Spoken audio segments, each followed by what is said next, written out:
Nah, selanjutnya adalah pengaruh dalam pengambilan keputusan. Nah, ada perbedaan antara individu dan batasan organisasi. Nah, yang individu ini meliputi kepribadian. Riset tentang kepribadian dan pengambilan keputusan menunjukkan bahwa kepribadian seseorang mempengaruhi keputusan seseorang itu sendiri. Yang kedua adalah jenis kelamin. Sebuah studi selama 20 tahun menemukan bahwa wanita menghabiskan lebih banyak waktu daripada pria dalam menganalisis masa lalu, masa kini, dan masa depan. Mereka lebih cenderung menganalisis masalah secara berlebihan sebelum membuat sebuah keputusan dan mengolah keputusan yang telah dibuat. Nah, hal ini dapat menimbulkan pertimbangan masalah dan alternatif penyelesaian yang lebih hati-hati. Namun, hal ini juga dapat membuat masalah lebih sulit diselesaikan, meningkatkan penyelesaian atas keputusan-keputusan masa lalu, dan meningkatkan depresi. Yang ketiga adalah kemampuan mental.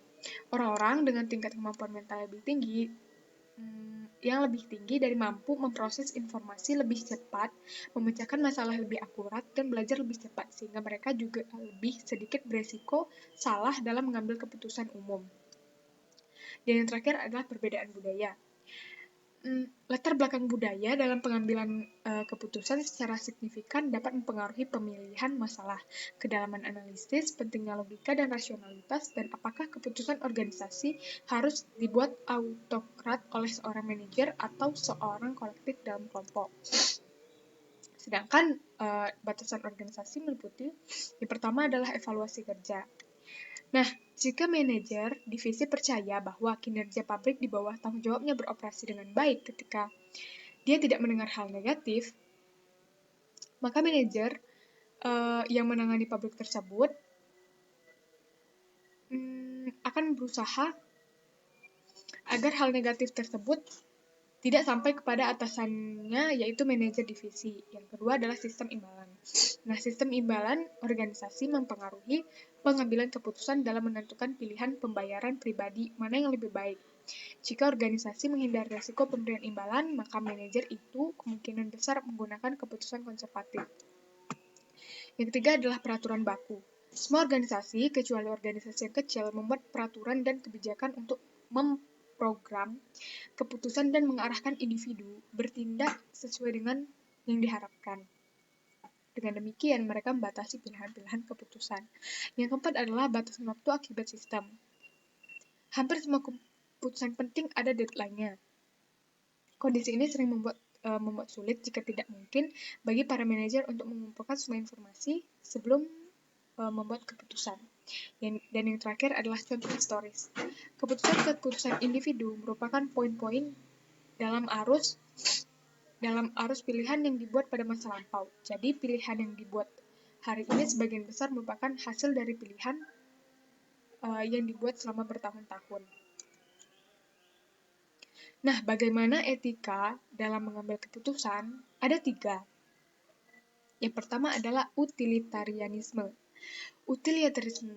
Utilitarianisme adalah pembuatan keputusannya semata-mata berdasarkan outcome atau keluaran untuk menghasilkan sesuatu yang baik dalam jumlah yang besar dan umumnya dapat ditemukan dalam pembuatan keputusan berbisnis.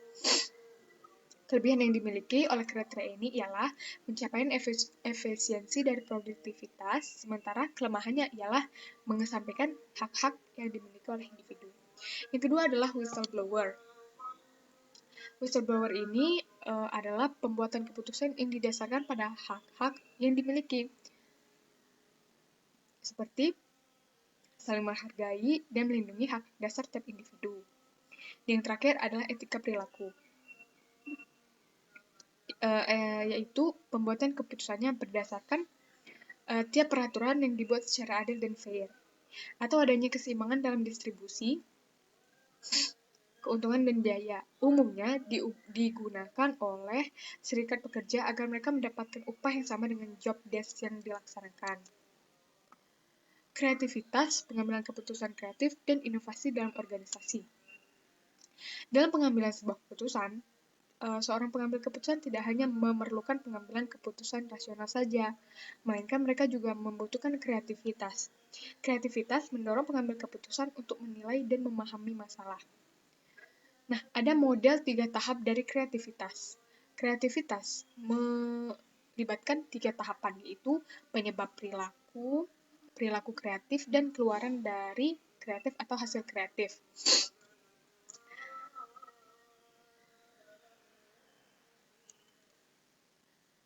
Sekian dari saya. Apabila ada kesalahan, mohon maaf. Wassalamualaikum warahmatullahi wabarakatuh.